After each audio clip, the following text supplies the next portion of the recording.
There is something darker in man than hunger, greed, or fear. It is the ability to destroy, to exploit, to harm, and then to feel nothing. The absence of remorse is what separates error from evil.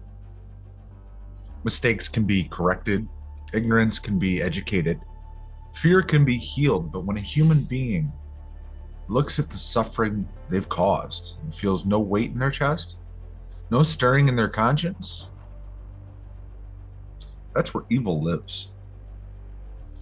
History is soaked in examples. Empires slaughtered millions and called it conquest. Churches burned heretics and called it faith. Corporations poisoned rivers and called it progress. And the men at the top rarely wept for the lives beneath them.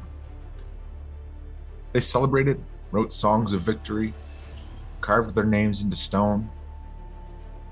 The absence of remorse was not an accident, it was the very fuel of their power. This same thread runs through everyday life. The driver who kills an animal and never looks back. The parent who wounds a child with words and shrugs it off. The worker who cheats another and laughs. Evil does not always wear a crown or command an army. Sometimes it's just the cold indifference of ordinary people who refuse to care. The most terrifying truth is that man can look into the eyes of another human being, watch them suffer, and still choose to press the knife deeper. Remorse is supposed to be the natural limit, the alarm bell that says, "Stop, you've gone too far." But man has learned to silence that alarm. He numbs it with ideology, justifies it with profit, hides it under flags, disguises it as justice. Without remorse, cruelty becomes not just possible, but easy. And yet, the lack of remorse is not just a personal failure, it's systemic.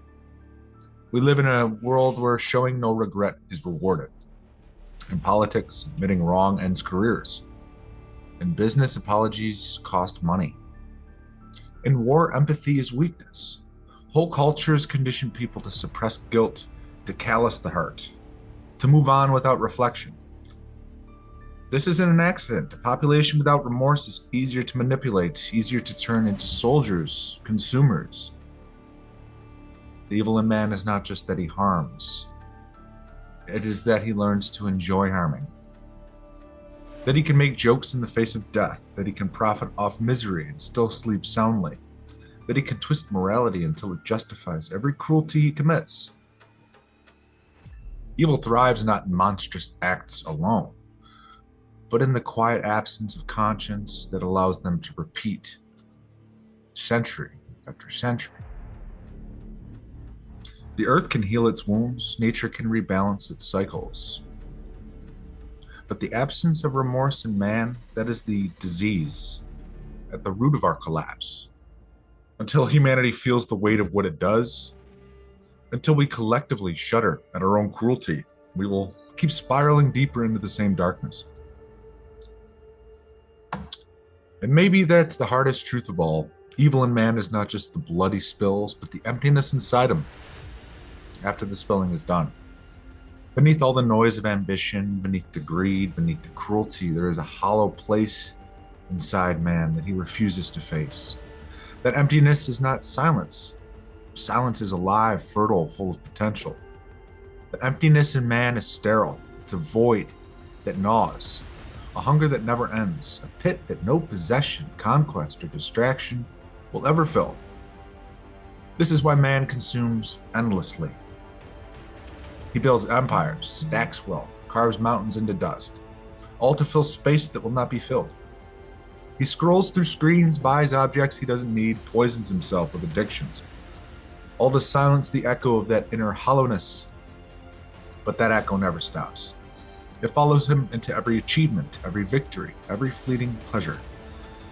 The applause fades, the thrill dulls, the purchase loses its shine, and the emptiness waits, unchanged. The worst part is that man mistakes his emptiness for identity. He thinks it is who he is, clings to it, terrified that without it he would be nothing. But the truth is the opposite. The emptiness is not his essence.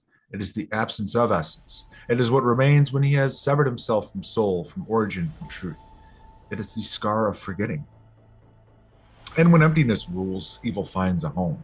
A man disconnected from his inner core becomes capable of anything. Without that spark alive inside, there is no weight to his choices, no anchor for his morality, no natural limit to his hunger. He can kill and feel nothing. He can exploit and laugh. He can watch the world burn and still wonder why he feels cold. But you can't outrun what lives inside you. The emptiness in man is not a flaw of creation. It is a choice.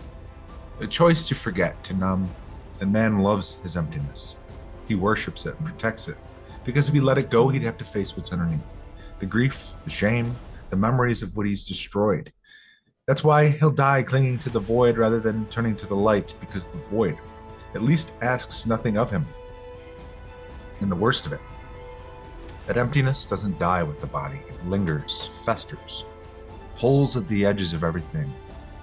It breeds more of itself until someone, somewhere, stops running and stares into it without blinking. Until someone says enough. Humanfluence, out.